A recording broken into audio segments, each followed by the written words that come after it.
Hello students.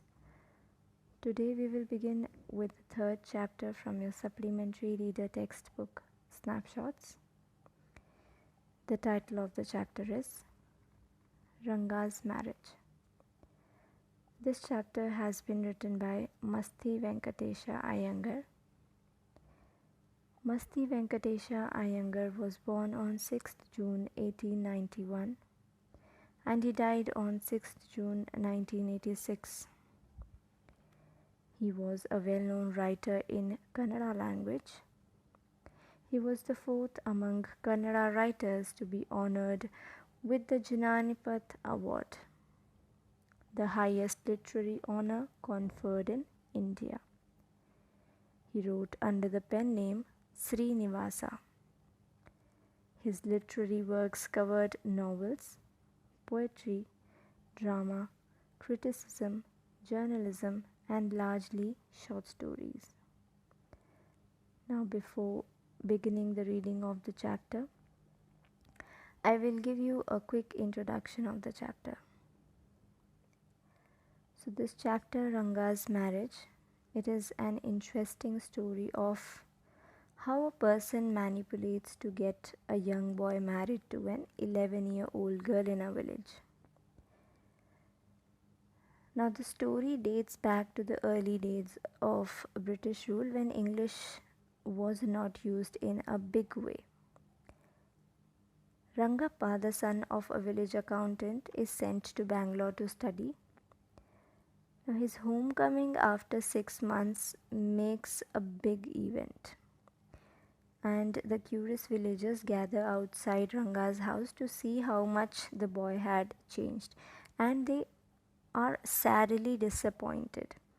Now the narrator discusses the issue of marriage with Ranga, and he is annoyed to hear his ideas about marriage. So he resolves to get the boy married to a very young and immature 11-year-old girl named Ratna. Now he seeks the support of Shastri's astrology to bring Ratna around Ranga, and Ranga forgets his idealism and settles down happily with this immature girl, Ratna. Now the story depicts the life in Indian village in the past when child marriage was a common practice. So let us now begin reading the chapter. Ranga, the accountant's son, is one of the rare breed among the village folk who has been to the city to pursue his studies. When he returns to his village from the city of Bangalore, the crowds mill around his house to see whether he has changed or not. His ideas about marriage are now quite different, or are they? So the lesson revolves around Ranga, the village accountant's son, who had just come back from Bangalore, and at the news of his arrival the villagers gather at his home to analyze if he had changed or not, and what is his perception about marriage. Okay, so everybody gathers in order to see the change that has come over Ranga. Now everyone was so excited because during those days not everyone used to get a chance to go to the cities for studying. Let us read further. When you see this title, some of you may ask, Ranga's marriage? Why not Ranganatha Vivaha or Ranganatha Vijaya? Well, yes, I know I could have used some other mouth-filling one like Jagannatha Vijaya or Girija Kalyana. But then this is not about Jagannatha's victory or Girija's wedding. It's about our own Ranga's marriage, and hence no fancy title. Hosahalli is our village. You must have heard of it. No? What a pity. But it is not your fault. There is no mention of it in any geography book. Those sahibs in England, writing in English, probably do not know that such a place exists, and so make no mention of it. Our own people to forget about it. You know how it is. They are like a flock of sheep. One sheep walks into a pit, the rest blindly follow it. When both the Sahibs in England and our own geographers have not referred to it, you cannot expect the poor cartographer to remember to put it on the map, can you? And so there is not even the shadow of our village on any map. So the narrator expects the readers to be questioning the simplicity of the title Ranga's marriage, and he feels that readers might be thinking of some fancier titles like Ranganatha Viva, Ranganatha Vijaya or Girija Kalyana. So he clarifies that although he had options of keeping such elaborate names, such fancy names, but the reason why he chose the basic and casual name for this chapter is because the story is about our Ranga, he says, as in someone who is very close and dear to him. So they live in a village called Hosahalli in Mysore, and not many people know of it, and the narrator does not blame them because there is no trace of it in the geography books. Okay, so he doesn't blame any of the people for not knowing this village Hosahalli. Now further he says that even the Englishmen have no idea about the place, but they are also not to be blamed because our citizens too, the citizens living in Hosahalli, they too are completely ignorant of or ignorant about their own village. And then he refers to the people as sheep. Why? Because these people blindly follow each other and they do not use their logic or brain to justify or invent new things. Okay.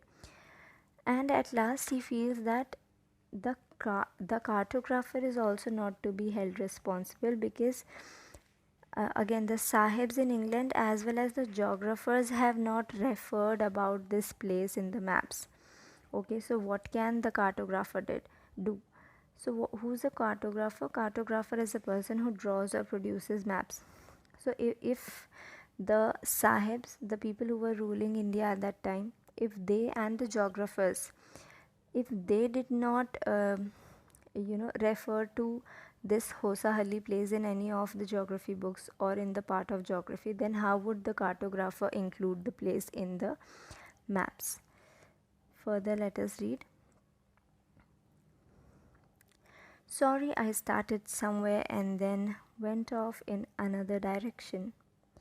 If the state of Mysore is to Bharatvarsha, what the sweet Karigadabu is to a festive meal, then Hosahalli is to Mysore state, what the filling is to Karigadabu.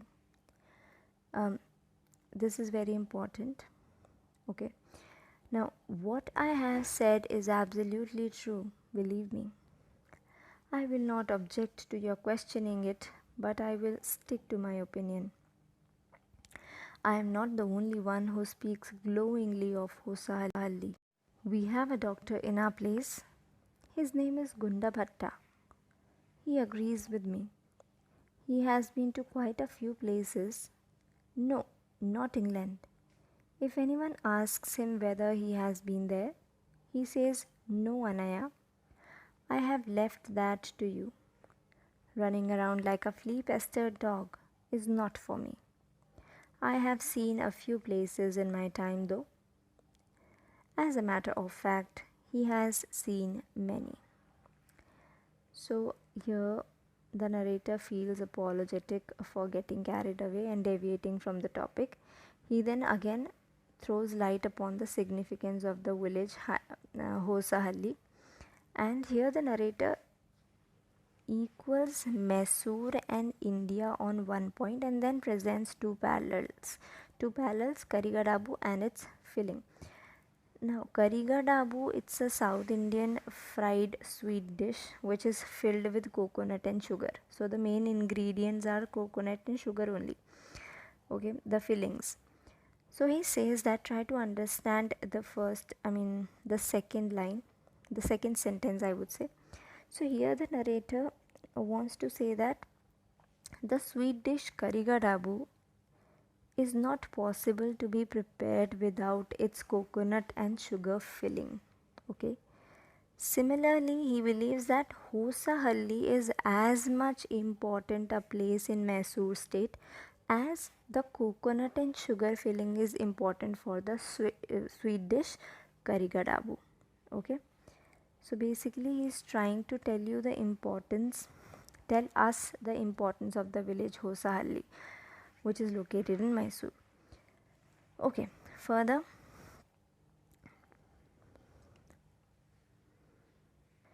he says that he would not mind the readers questioning him about his opinion of the village Hosahalli, but the narrator would surely stick to this opinion of the village that this is the best place. The Hosahalli village is the best place, and he would stick to his opinion. Now, further, he says that it is not only him who feels so about the village Hosahalli, but also there is another person, a doctor named Gunda Bhatta, and he also feels the same about the village. And then he tells us that if anyone would ask the doctor whether he had been to England or not, then to this the doctor would reply, no, Anaya. Now, Anaya in Kannada, it's a respectful term which is used for elder people. So he would deny that he hadn't been to England, and as he had left this task for the other people in the village. Okay, so he would deny and just say that this going to England and the places is the task of other people. Okay. Further, he would say that he didn't had the habit of running around like a flea pestered dog from one place to another. So by this he meant that he didn't like to run from one place to another like an infected dog with fleas and ticks. Okay, so an infected dog who has this who's a flea pestered dog, he is in a problematic situation. He is not able to sit at one place because of itching in his body. So he's comparing this situation to the people who are not able to stay at one place. Therefore, he says that he is not habitual of moving from one place to another, and he loves the place Hosahalli. Okay, no matter what, it is the best place for him. Okay, so he doesn't want to go from one place to another, though he accepts that he had been to various other places, but he doesn't like to move from one place to another. Okay, further let us move ahead. Okay, we have some mango trees in our village. Come visit us, and I will give you a raw mango from one of them. Do not eat it, just take a bite. The sourness is sure to go straight to your Brahmandra. I once took one such fruit home, and a chutney was made out of it. All of us ate it.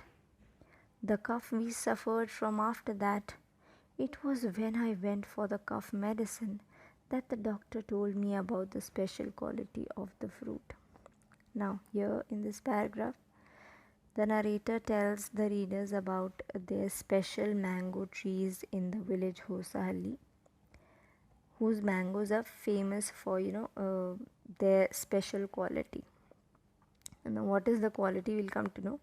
So the narrator asks the readers just to take a bite of the mango and don't eat it. I mean, he doesn't want the readers to eat it completely. He just wants the readers to take a bite of it, and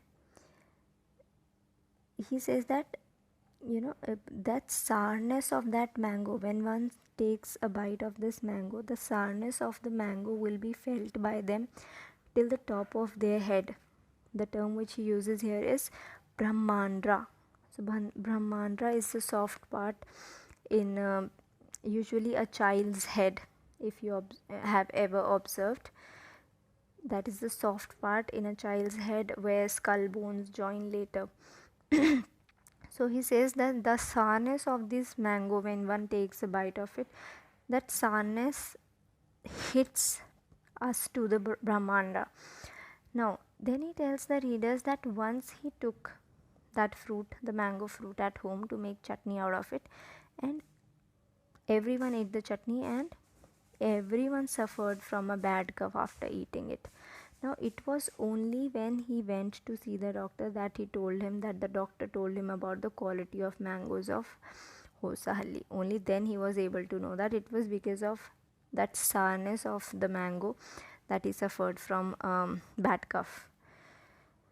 Okay, further, just as the mango is special, so is everything else around our village.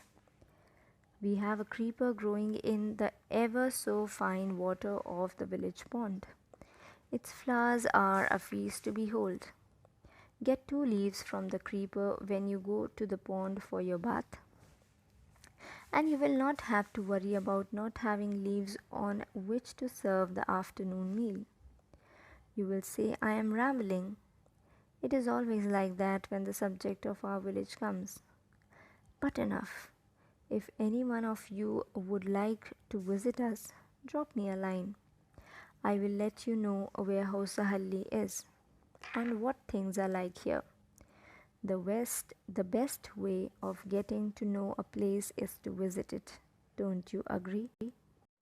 So the narrator here says that not only the mangoes, but everything in and around this village Hosahalli is remarkable. Then he talks about the creeper, that the creeper growing in the pond and its flowers are also very much special. And then he further says that one can serve an afternoon meal on its leaves, and all you need to do is grab 2 leaves when you are on your way to the pond to bath. And after speaking highly of his village, the narrator says if anyone wishes to see himself or herself, if anyone wishes to see for himself or herself this village, then one must contact him. Okay, so he'll help them, the visitors, to visit their place, Hosahalli. And also, he feels that there is no better way to know a place than to visit it personally. Okay, further, what am I going to tell you is something that happened 10 years ago. We did not have many people who knew English then. Our village accountant was the first one who had enough courage to send his son to Bangalore to study. It is different now. There are many who know English. During the holidays, you come across them on every street, talking in English. Those days we did not speak in English, nor did we bring in English words while talking in Kannada. What has happened is disgraceful, believe me. The other day I was in Ramarao's house when they bought a bundle of firewood. Ramarao's son came out to pay for it. He asked the woman, "How much should I give you?" "4 pice," she said. The boy told her he did not have any change and asked her to come the next morning.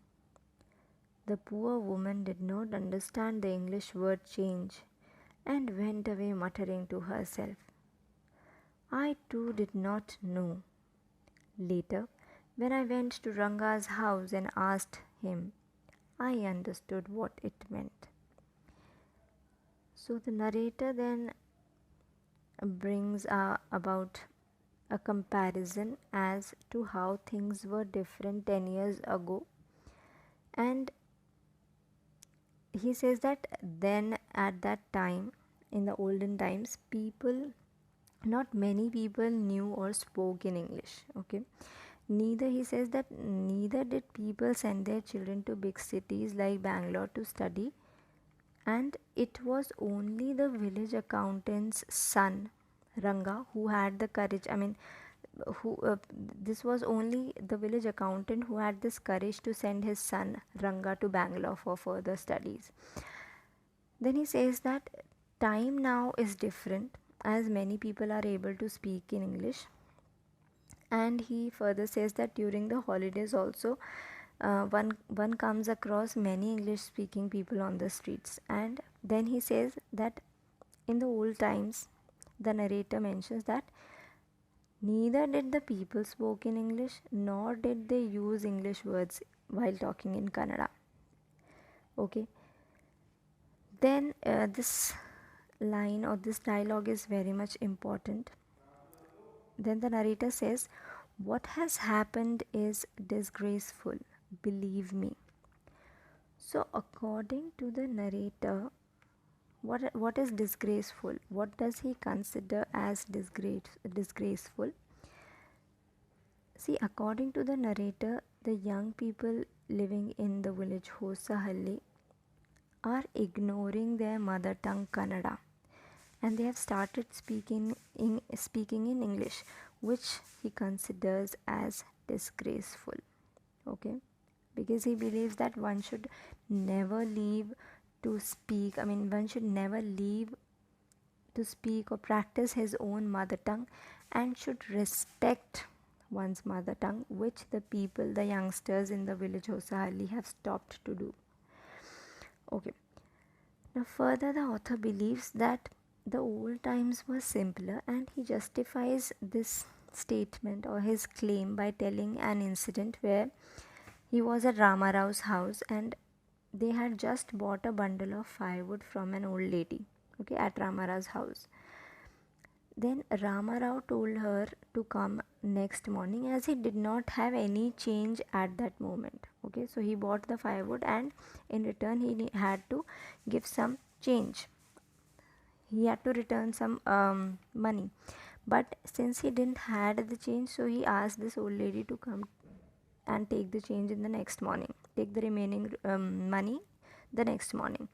Now the poor lady did not know what change meant, the word change. She could not understand the meaning of the word change, and she went away whispering to herself, muttering to herself. And here the narrator also accepts that he himself did not know the meaning of this word change. Okay, so you can imagine that even the simple words people were not able to understand. Okay, now, it was only when he went to Ranga's house that he told him about the meaning of this word change. Further, this priceless commodity, the English language, was not so widespread in our village a decade ago. That was why Ranga's homecoming was a great event. People rushed to his doorstep announcing, "The accountant's son has come." The boy who had gone to Bangalore for his studies is here, it seems. And come, Ranga is here. Let's go and have a look. So everybody was excited. The reason was that nobody else used to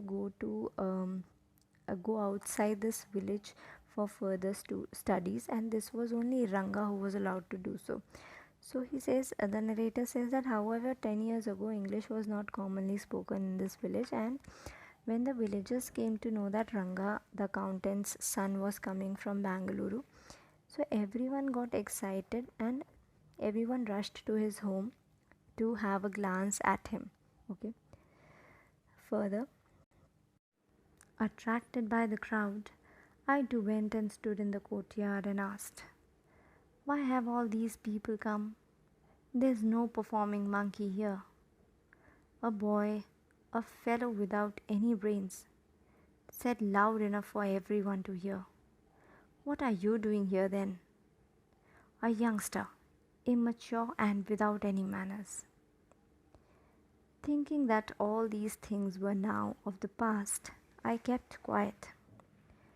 So here the author has tried to create humor, and he says that he was fascinated by the crowd which was gathered there in front of the house of Ranga, and after seeing that crowd he also went there and asked people as to why they were gathered over there, because he could not see anything entertaining happening there like a monkey performing. Now he calls a boy over there as without brains. So there was a boy without brains. He shouted loud enough for everyone to hear, and in a very rude manner, that what are you doing here then what was he doing there at that moment when he could not see anything entertaining happening over there. Okay, so he gets offended, the author gets offended by it. He is also embarrassed, and so he calls him immature, that boy as immature and ill-mannered. Okay, further let us read. Seeing so many people there, Ranga came out with a smile on his face.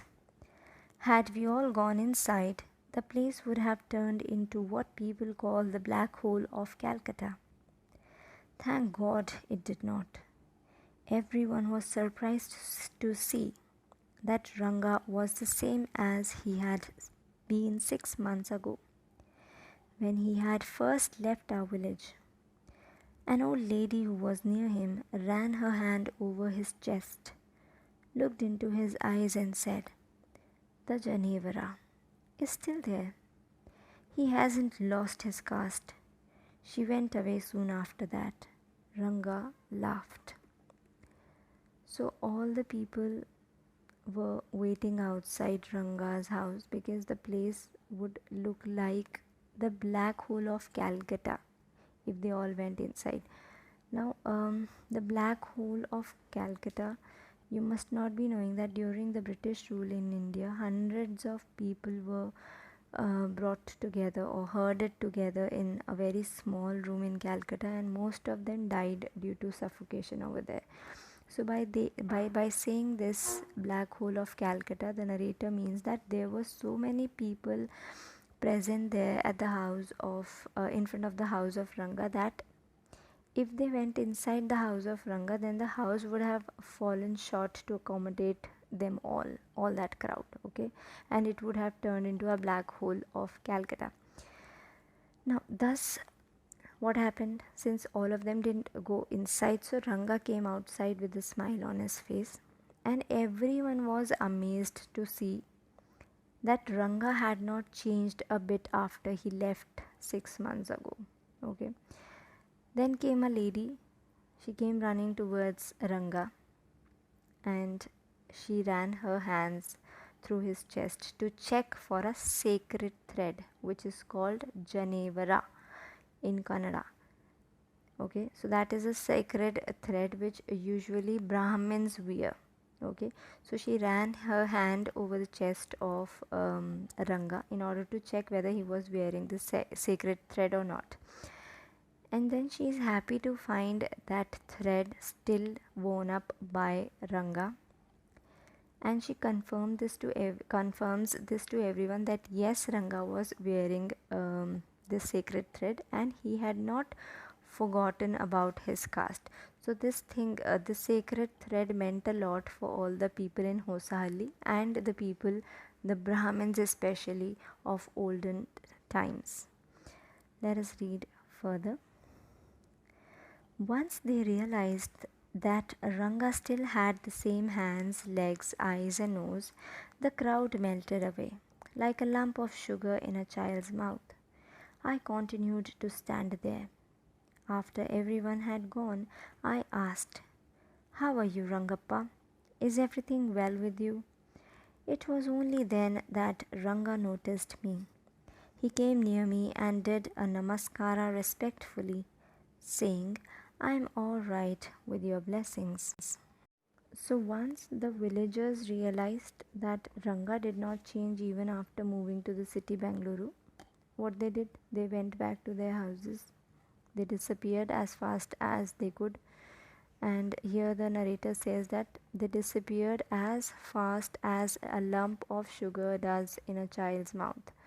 So as a lump of sugar, when it is kept inside the mouth of a child, and it gets moist and disappears, similarly these people also, when they realized that Ranga had not changed even after 6 months after coming back from Bangalore, so they disappeared to their houses.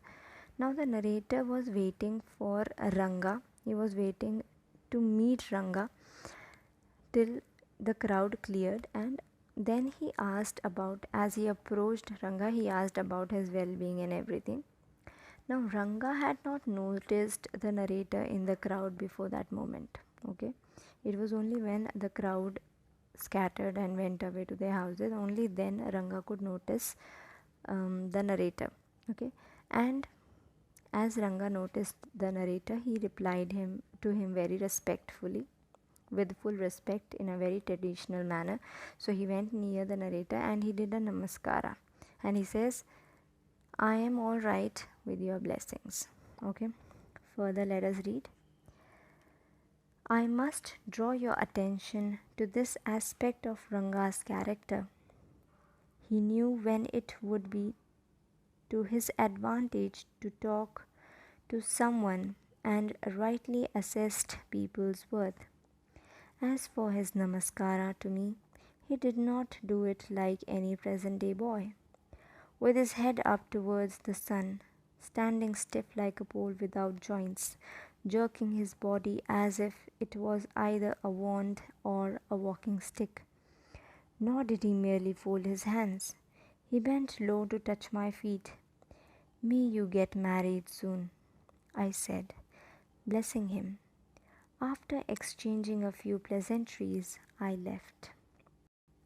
So here the narrator says that Ranga was very well behaved and well aware as to who could benefit him. Okay, so the narrator means to say that Ranga knew the correct time to talk to people according to their mood. Now sometimes what happens with us also, that when we talk about something to someone, with someone, and they are not in proper mood, then we don't get their proper response, that response that we desire for. So here Ranga had this ability to access people's mood, and also he had this ability to seek the opportunity as to when and with whom he must talk and what he must talk. So he was also able to assess the character and personality of a person. He was one of those boys who could analyze someone's worth rightfully. This is what the narrator here says. Now, for how he says so, because the way he greeted the narrator, how he greeted him, he bent low and touched his feet, thereby seeking his blessings.